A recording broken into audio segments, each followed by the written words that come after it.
Hey Brandon, so why are the pre-tribbers wrong about the 7 years?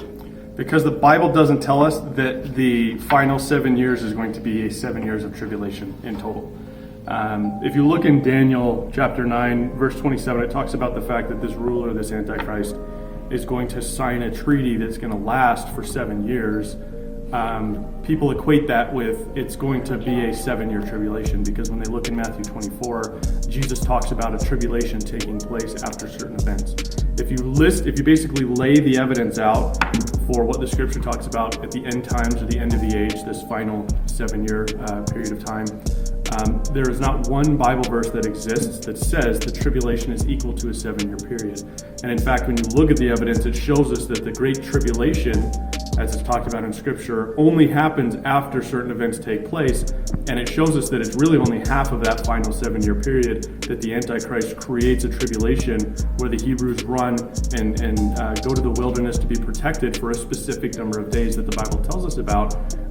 So the first thing is they're starting with an incorrect presupposition that just because there's a tribulation that it automatically equals 7 years, and that's just a lazy interpretation of Scripture, right? If you use that idea, you can make it fit into areas that talk about the end times, but when you look at all of the evidence, it doesn't fit, especially because there are multiple verses that show us that that period that happens before the Great Tribulation, which in Matthew 24 is the abomination of desolation, we're given multiple sections of Scripture that tell us it is a specific countdown of days, and we're looking at a time, times and a half a time, or what we would consider to be 42 months or 3.5 years.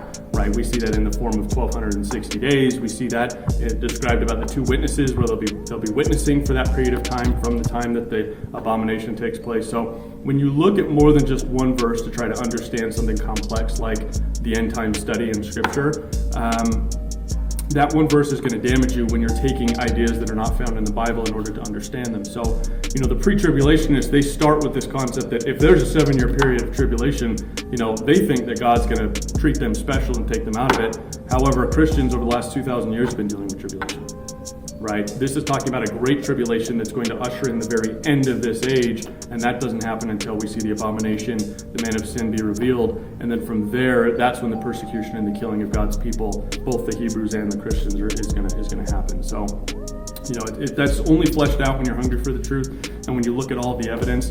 But that's just one of the little key pieces that you need to understand is there's no Bible verse that says when you start, the tribulation starts, and then there's 7 years before we see the Lord return. It doesn't exist. That's just a bad idea that's read in between lines in different scriptures in the Bible.